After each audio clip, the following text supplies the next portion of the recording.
Mis hermanos queridos, empecemos por descubrir la semejanza en las peticiones que hacen dos de los apóstoles de Cristo, según el texto del Evangelio que acabamos de oír. Los dos apóstoles que intervinieron en esta parte de la conversación después de la última cena fueron Tomás y Felipe. ¿Qué es lo que pide Tomás? Lo pide implícitamente. Muéstrame la meta. Lo que dice Tomás es, Señor, no sabemos a dónde vas. ¿Cómo podemos saber el camino? Tomás quiere saber a dónde va Cristo. Y como el mismo Tomás es seguidor de Cristo, no cabe duda de que en su pregunta también está esta inquietud. ¿A dónde va todo esto? ¿Esto hasta dónde va a llegar? O como a veces preguntamos, ¿y ahora qué sigue? Tomás quiere conocer la meta. Tomás quiere estar seguro de cuál va a ser el desenlace.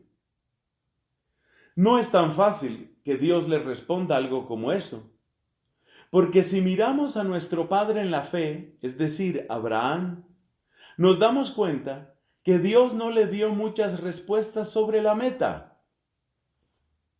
Ni Abraham tampoco las pidió. Por eso es nuestro padre en la fe. Lo que Dios le dijo a nuestro padre Abraham fue que emprendiera el camino y le dijo, ponte en marcha hacia la tierra que yo te mostraré. Te mostraré. ¿Cuál es esa tierra? ¿Cuáles son sus coordenadas en el mapa que tengo en mi celular? ¿Cuál va a ser el resultado de todo esto? ¿En qué acabarán mis esfuerzos? Eso no lo podía saber Abraham. A Abraham se le pidió que viviera día por día, como en una de esas películas de Misión Imposible, en las que te van dando las instrucciones, pero solo poco a poco. Y sin embargo, nuestra vida cristiana no es una misión imposible, es una misión posible, pero es posible si aprendemos a confiar cada día, si aprendemos a recibir instrucciones cada día.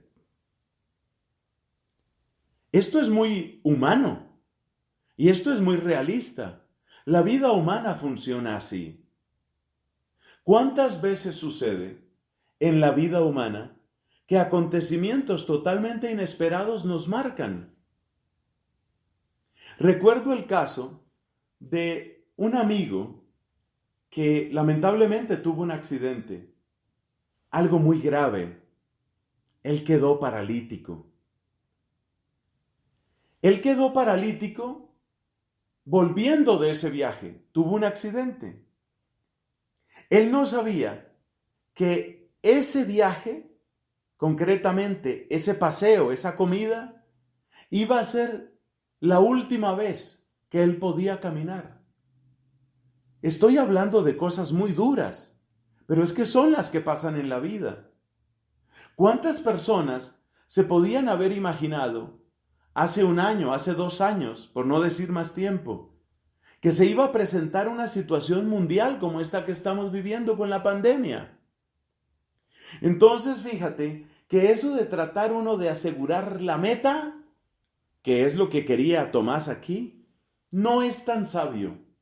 Y no es tan sabio porque lo que en realidad necesitamos como seres humanos, que somos frágiles, que nos llegan circunstancias inesperadas, que nuestros planes están llenos de ilusión, pero nuestras realidades están llenas de sorpresas, a veces bonitas, a veces feas. Para nosotros, seres humanos, lo realmente sabio es lo que Dios le dijo a Abraham: yo te mostraré, tú camina conmigo. El otro discípulo, que también hizo una petición semejante, fue Felipe. Felipe dice: muéstranos al Padre y eso nos basta. Muéstranos al Padre. tanto hablar del Padre, mi Padre del cielo, el Padre que me envió, el Padre que me envió, muéstranos al Padre. Es una pregunta o petición muy semejante a la que había hecho Tomás. Efectivamente, toda la vida cristiana es como un caminar hacia la casa del Padre. Eso lo destaca el mismo Cristo en sus palabras. El mismo Cristo dice, me voy a prepararos un lugar, voy a prepararos sitio. O sea que nuestro destino, nuestro camino sí va hacia allá. Y Felipe, con un tipo diferente pero semejante de impaciencia, le pide a Cristo, muéstranos al Padre. Y entonces la respuesta de Cristo es un poco asombrosa. Ya lo has visto. El que me ha visto a mí ha visto al Padre. Felipe estaba preguntando por el final, por la meta, porque ahí se va a aclarar todo y ahí tendremos la felicidad plena. Y Cristo le dice, es que ya el final de algún modo está aquí, porque el que me ha visto a mí ha visto al Padre. Y por eso son tan importantes también aquellas palabras inmortales y muy recordadas de Cristo. Él es el camino, la verdad y la vida.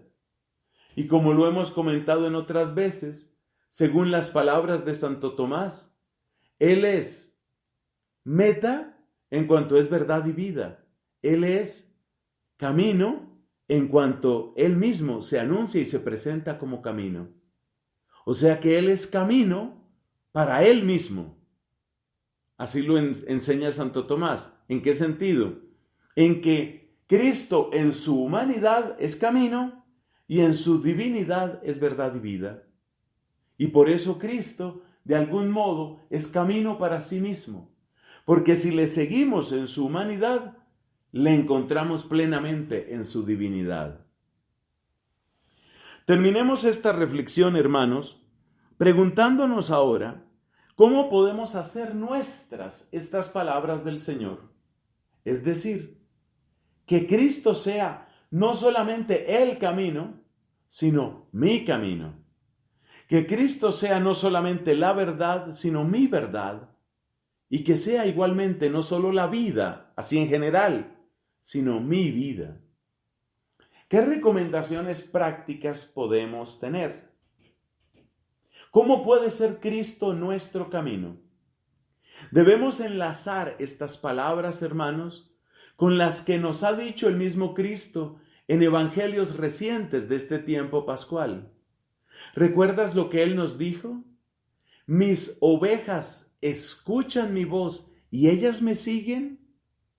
Entonces, para que Cristo sea tu camino, lo esencial es que oigas su voz.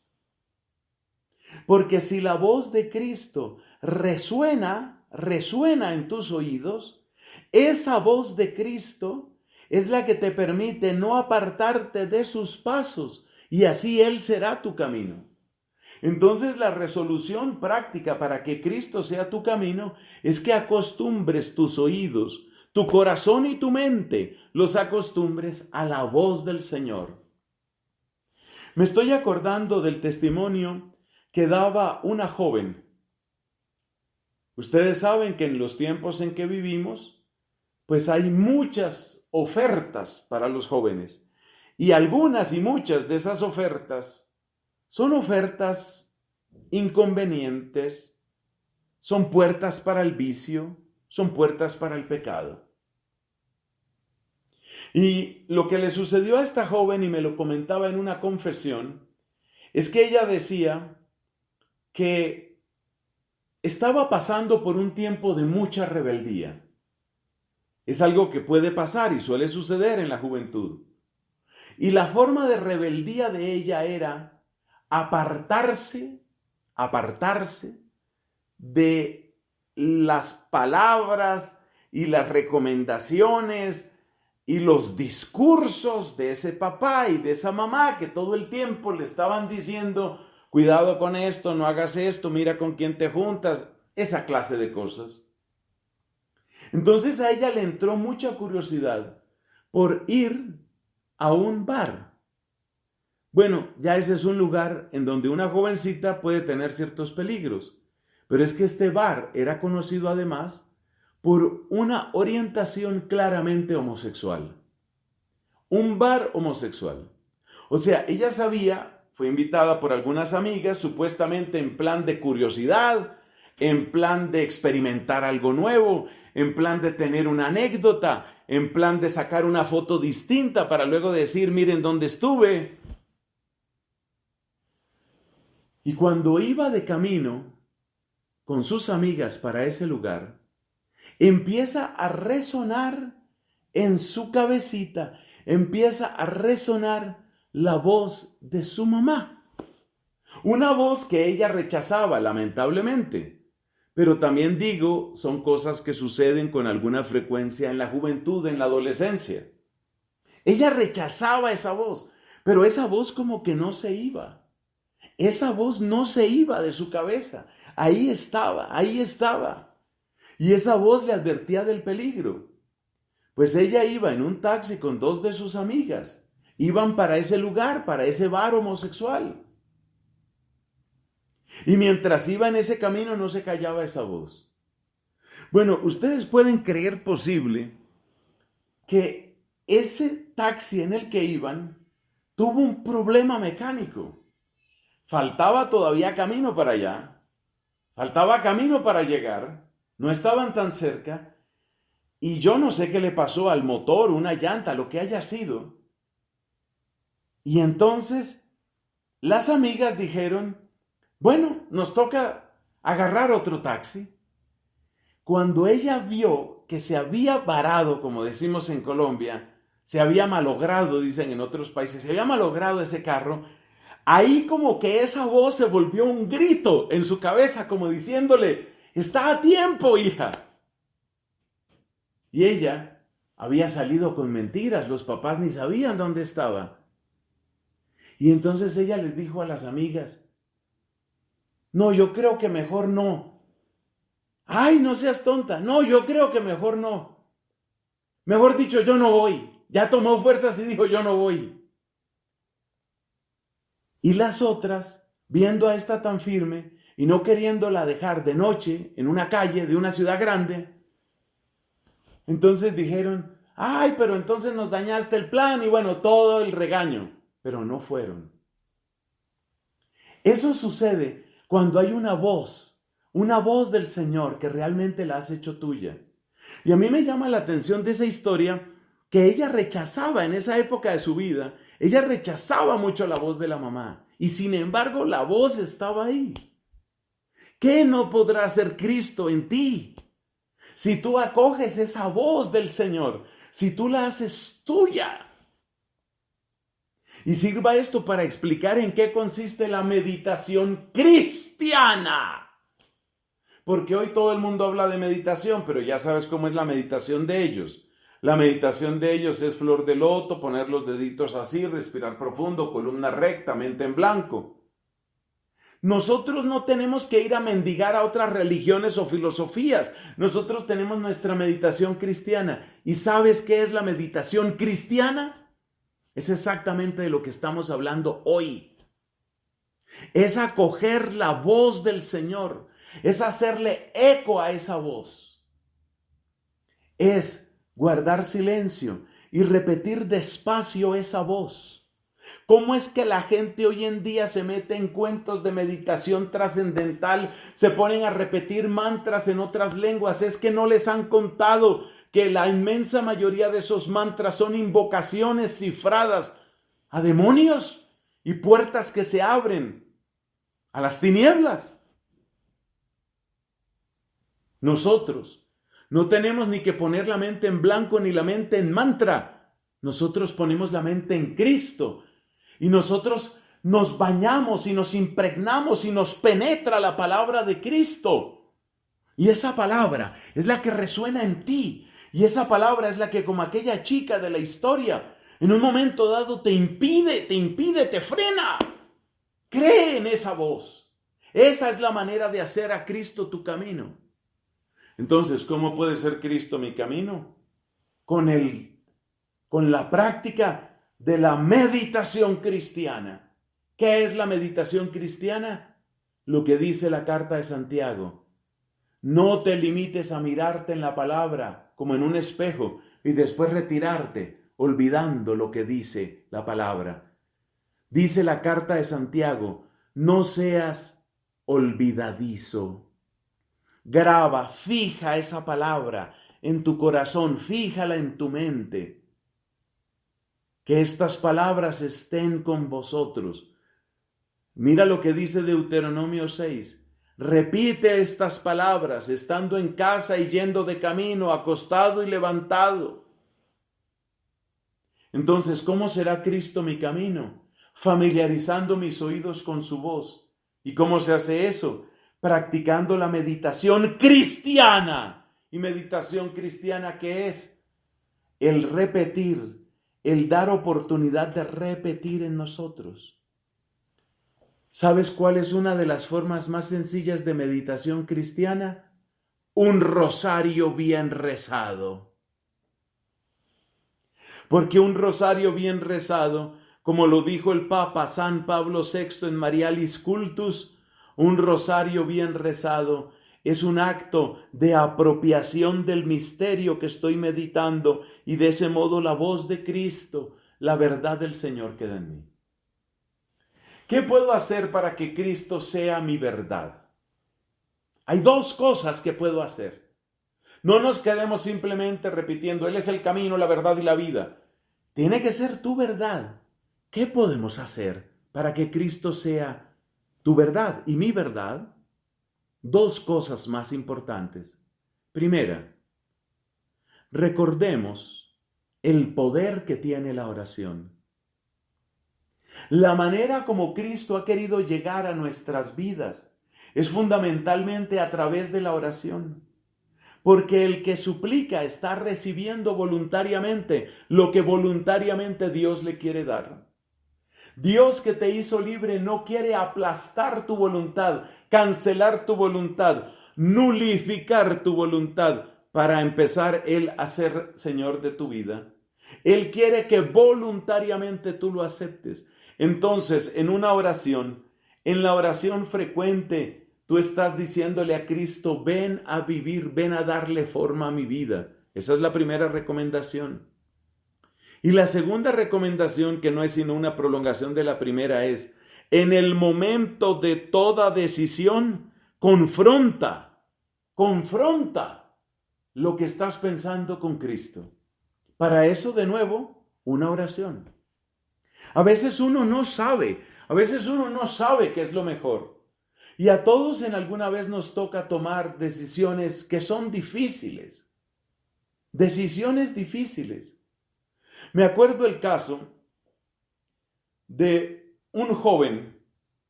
Me gusta dar ejemplos de jóvenes, entre otras razones, porque son la etapa de la vida en que se toman decisiones que lo van a marcar a uno para siempre.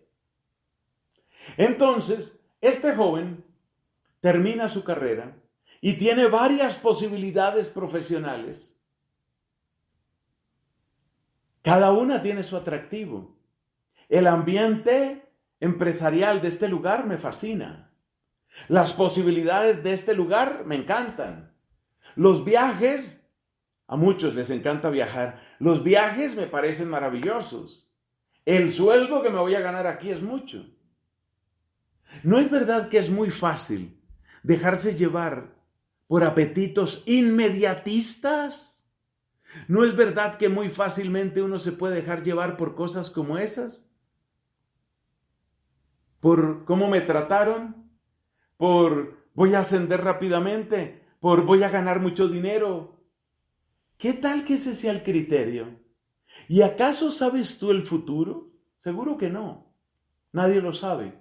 Pero en la medida en que tú puedes poner ante Cristo esas distintas propuestas y en que tú le dices, Señor, ayúdame a escoger, te aseguro que si tu oración es sincera, si tu discernimiento es sereno, te aseguro, vas a tomar la mejor decisión. No significa que no haya sufrimiento, ¿ah? Seguramente va a haber sufrimiento, pero será un sufrimiento fecundo. Entonces, ¿qué hago para que Cristo sea mi verdad? Orar con frecuencia, primer consejo. Y 2, orar con mayor intensidad. Lo primero es orar con frecuencia y lo segundo es orar con intensidad. O sea que es orar, orar y orar. Por supuesto, yo estoy poniendo aquí como base, estoy suponiendo como base lo que dijimos antes del camino, que tú estás oyendo la voz de Cristo. Si tú estás oyendo la voz de Cristo, esto tiene mucho sentido, si no, no va a tener mucho sentido. Entonces, la primera recomendación es, oye con frecuencia la voz de Cristo y medítala. Deja de lado todas esas meditaciones de mentes en blanco y cosas de esas. No, meditación cristiana. Segundo, oración frecuente. Y cuando llegue una decisión, oración intensa, siempre diciéndole a Dios, quiero buscar tu gloria. Solo tú sabes lo que me espera. Solo tú sabes con qué personas me voy a encontrar. Solo tú sabes a dónde me conviene. Esa es la manera de orar. ¿Y cómo hago para que Cristo sea mi vida? ¿Qué hago para que Cristo sea mi vida? Hay uno que dijo, para mí la vida es Cristo y la muerte una ganancia. Para mí la vida es Cristo. Esa expresión es del apóstol San Pablo, el mismo que también dijo, ya no vivo yo, es Cristo quien vive en mí. ¿Cómo puedo yo detectar si Cristo es mi vida y por consiguiente orientarme de modo que Cristo sea mi vida? ¿Qué puedo hacer? Sí hay algo que puedo hacer, mis queridos hermanos. Sí hay algo que puedo hacer. Lo que puedo hacer es darme cuenta que si gano para Cristo, gano vida. ¿Y eso cómo se traduce? Pues se parece mucho a lo que decíamos en una homilía no hace mucho. Hazte preguntas como estas. En el último mes, si te parece muy corto el periodo, alarguemos. En el último semestre, ¿todavía te parece muy corto? Alarguemos otro poquito. En el último año, ya no me pidas que alargue más. En el último año, ¿a quién he acercado a Cristo? ¿A quién he acercado a Cristo? ¿Por qué esa pregunta tiene que ver con el tema de la vida? Por 2 razones. Primera, porque si tú estás acercando gente a Cristo, tú les estás dando una vida que no acaba, tú les estás dando vida eterna. ¿Yo? Vas a decir tú. Pues sí, tú estás dando vida eterna, tú. Porque si tú acercas a alguien a un conocimiento científico, le has dado algo precioso, pero ¿le servirá o no le servirá para la eternidad? No se sabe. Si tú acercas a alguien y le das bienes materiales, le has dado algo valioso, pero ¿le servirá para la eternidad o será trampa que encierre su corazón? No lo sabemos. Entonces, cuando tú das vida a otros, en ese momento esa vida que estás dando es vida eterna. Y tú puedes saber que tú tienes vida si tú estás dando vida. No sé si me expliqué. Tú puedes saber que estás dando vida, que tú tienes vida si estás dando vida. Así de sencillo.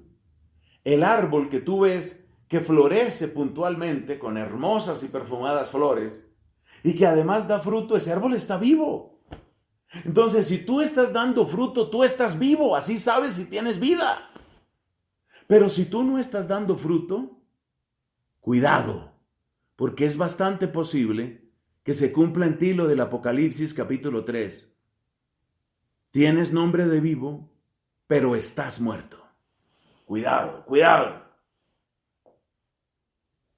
Entonces, yo sé que si gano corazones para Cristo, estoy vivo, porque si estoy dando vida, estoy vivo yo mismo.